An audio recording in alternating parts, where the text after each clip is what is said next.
So I'm up early to make a breakfast to set me up. And it's my favourite, baked porridge.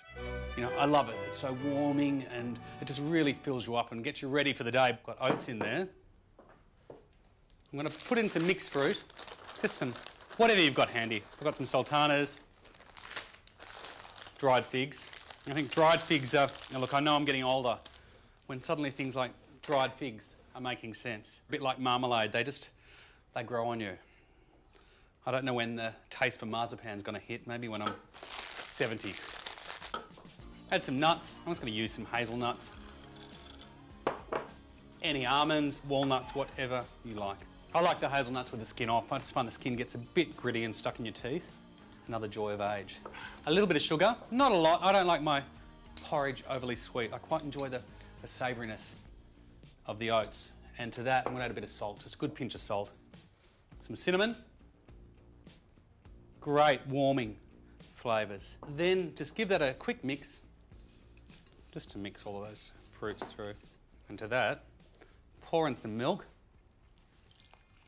And because it's a weekend, I'm going to add some cream, which just isn't essential, but just does give it a great weekend quality.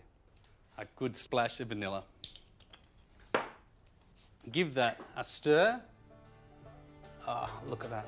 Lovely. Thick oats. The porridge takes an hour to bake in the oven, and then I serve it with a good sprinkling of brown sugar. Oh, this is so decadent.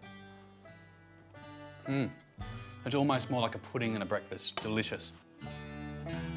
And just what's needed to brave the elements.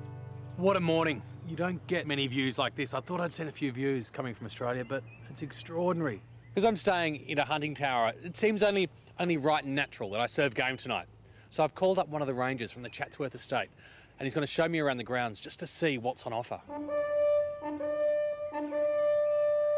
I want to take a closer look at the estate's most prized herd, so I'm going on a walking safari with David Spencer. So what sort of deer are these? These are red deer. Right. And these are native to Britain.